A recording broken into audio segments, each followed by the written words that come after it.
সেরা সেরা এই তালের পিঠে খেতে এতটা ভালো লাগে আর দেখতে এতটা সুন্দর হয় যে একবার দেখাতে না খেয়ে মন শান্তি হবে না। আর একটা খেলে আর একটা খাওয়ার মন তো চাইবেই। একদমই নরম তুলতুলে, মুখে দিলে মিলিয়ে যাবে, খুবই অল্প উপকরণের মধ্যে আর ঝটপট কিন্তু তৈরি করাও হয়ে যায়। নমস্কার বন্ধুরা, আজকে আমি নিয়ে এসেছি একটা তাল। এখন যেহেতু বর্ষাকাল, চারিদিকে কিন্তু প্রচুর তাল পাওয়া যায়। এই তাল কিন্তু অনেকেরই খুবই পছন্দের। তো আজকে আমি আপনাদেরকে তাল দিয়ে সেরা স্বাদের একটা পিঠে তৈরি করে দেখাবো। আর পিঠেটার নাম হলো তাল কদম পিঠা। দেখতে যেমন সুন্দর, খেতে কিন্তু অনেক বেশি মজার, বানানো কিন্তু খুবই সহজ। সবাই কিন্তু অনেক পছন্দ করবে আর খেতেও কিন্তু অনেক ভালো লাগে। তো বন্ধুরা চলুন, আমি খুবই সহজভাবে এই তাল কদম পিঠা আপনাদেরকে তৈরি করে দেখাবো। আশা করছি আমাদের অনেক ভালো লাগবে। তো পুরো ভিডিওটা শেষ পর্যন্ত দেখার অনুরোধ রইল। তো এখানে দেখুন, আমি একটা পাকা তাল নিয়ে নিয়েছি। এবারে তালটাকে আমি খুব সুন্দর করে ছাড়িয়ে তালের শাঁসটা বের করে নেব।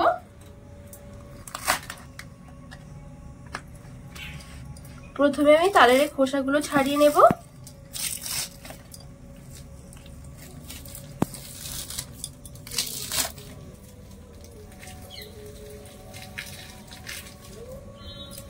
আর যত বেশি পাকা তাল হয় না, তত বেশি খেতে অনেক বেশি ভালো লাগে।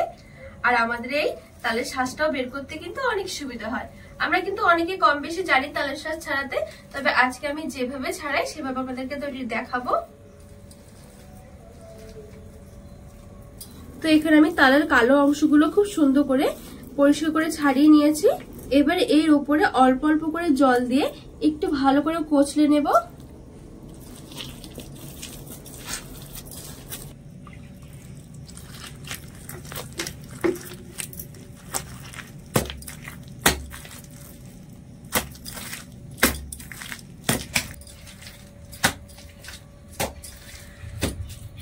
তো এখানে আমি অল্প অল্প করে জল দিয়ে এই তালটাকে একটু নরম করে নিয়েছি। এবারে নিয়েছি আমি এখানে একটা ছোট গ্রেটার। এবারে ঠিক এরকম করে ধরে আমি গ্রেটার দিয়ে এভাবে করে গ্রেট করে নেব।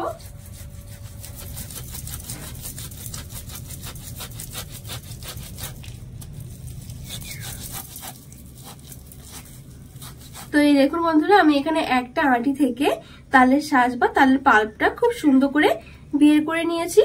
আর আমার থেকে না এরকম করে করলে যেন মনে হয় খুব সুন্দরভাবে কিন্তু এই তালের পাল্পটা পাওয়া যায়। কোন রকম কিন্তু এখানে দেখুন একটুকু জল নেই, কত সুন্দর হয়েছে। তো আমি সবগুলো আঁটি থেকে এইভাবে করে তালের পাল্পটা বের করে নেব।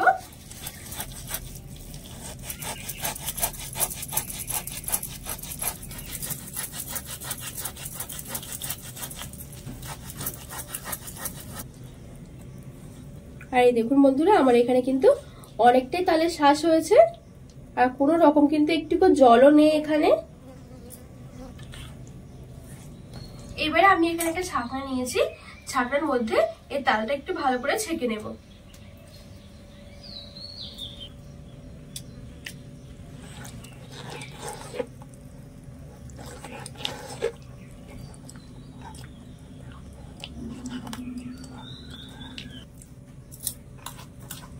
এখানে আমি খুব সুন্দর করে আমি ছেঁকে নিয়েছি। এবারে গ্যাস জ্বালে আমি এখানে একটা কড়াই বসিয়ে দিয়েছি। আর কড়াইয়ের মধ্যে আমি নিয়ে নেব ঠিক 1 কাপ মতন আমি এখানে তালের পাল্প। এই দেখুন, ঠিক 1 কাপ মতো আমি নিয়ে নিয়েছি।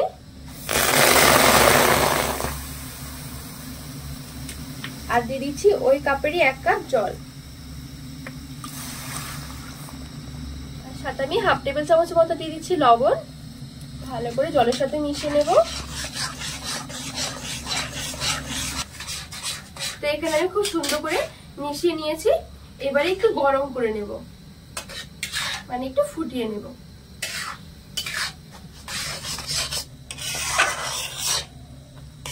তো এখানে কিন্তু খুব সুন্দরভাবে আমার এই তালার জলটা খুব ভালোভাবে কিন্তু ফুটে গেছে।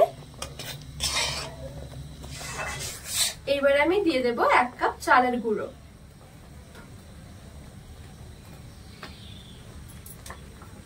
ভালো করে নেড়ে চেড়ে মিশিয়ে নেব।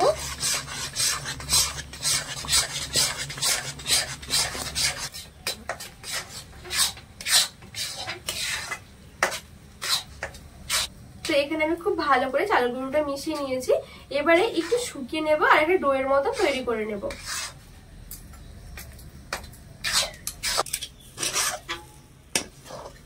তো এখানে আমি কিছুক্ষণ নেড়ে চেড়ে রান্না করে নিয়েছি।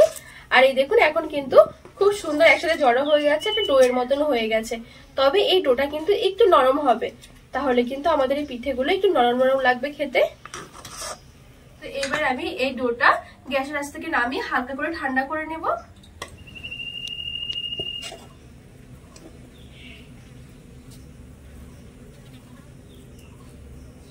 তো এবারে আমি এই পিঠের জন্য একটা পুর তৈরি করে নেব। তো কড়াই বসিয়ে আমি এখানে পুরের জন্য নিয়েছি কিছুটা নারকেল আর এখানে নিয়েছি গুড়। তো এবারে আমি এই দুটো একসাথে মিশিয়ে একটা পুর বানিয়ে নেব। তো কড়াই দিয়ে দিচ্ছি।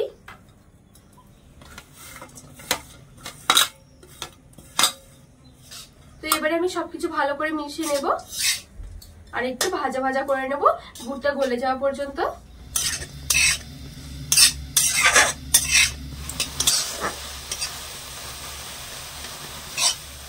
তো এখানে দেখুন খুব সুন্দরভাবে কিন্তু গুড়টা গলে গেছে। এবারে আর একটুখানি আমি ভাজা ভাজা করে নেব।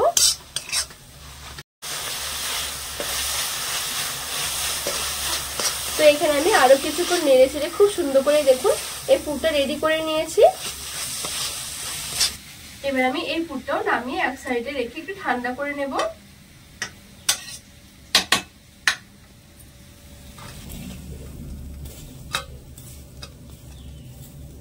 তো এইবার আমাদের আর এখানে লাগবে বাসমতি চাল। আর বাসমতি চালটাকে দেখুন আমি আগে থেকে ভিজে খুব সুন্দর করে পরিষ্কার করে ধুয়ে এরকম একটা ছাকনার মধ্যে এরকম জল ঝরাতে রেখে দিয়েছি। আর চালটা কিন্তু ভিজে কিন্তু ফুলেও গেছে। ঠিক এরকম চালটা কিন্তু আমাদের লাগবে।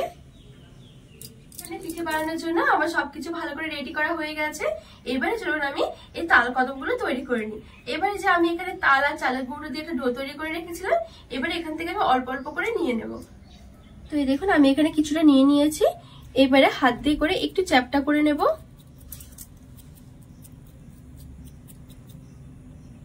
এবারে এখান থেকে আমি অল্প একটু নারকেলের পুর নিয়ে নিচ্ছি। এবারে এই মাঝখানটা আমি ঠিক এভাবে করে দিয়ে দেব। একটু ভালো করে মুখটা লাগিয়ে বন্ধ করে দেব।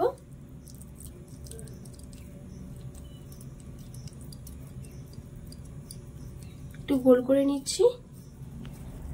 তো এই দেখুন আমি এখানে খুব সুন্দর করে গোল করে নিয়েছি। এবার আমি যে এদিকে বাসমতি চালটা ভিজিয়ে রেখেছিলাম এই চালের মধ্যে এভাবে করে দিয়ে এরকম করে চালটা আমি লাগিয়ে নেব।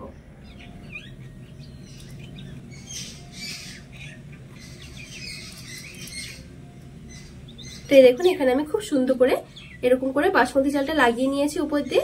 আর এই ডোটা কিন্তু একটু নরম মাখাতে হবে, তাহলে কিন্তু এই চালটা না খুব সুন্দর করে লেগে যাবে। এবারে আমি ঠিক এরকম একটা থালা নিয়েছি। এই থালাটার মধ্যে কিন্তু আজকে আমি পিঠেগুলো তৈরি করব, মানে রান্না করব। তো এবারে ঠিক এভাবে করে এরকম করে বসিয়ে দেবো এক একটা করে।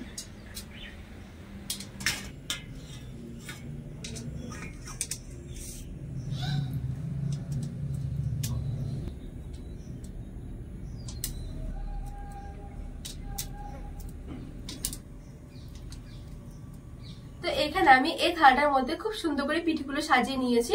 এইবারে চলুন আমি এই পিঠেগুলো রান্না করে নেব। আর এখানে আমি 7টা মতন পিঠে দিয়েছি। এক একবারে তো যেহেতু থালাটা ছোট, তো সেই জন্য আমি বারবার মানে 2 থেকে 3 বার করে আমি পিঠেগুলো তৈরি করে নেব। তো এবারে আমি এখানে একটা ডেকচির মধ্যে কিছুটা পরিমাণে গরম জল নিয়েছি। এবারে এই গরম জলের মধ্যে এই থালাটা আমি ঠিক এভাবে করে বসিয়ে দেব আর ঢাকা চাপা দিয়ে পুরো 5 মিনিটের জন্য আমি এভাবে করে মিডিয়াম আঁচে ভাপিয়ে নেব। তো পুরো 5 মিনিট মতন আমি খুব সুন্দর করে ভাপিয়ে নিয়েছি। এখন কিন্তু আমাদের এই পিঠেগুলো একেবারে রেডি হয়ে গেছে।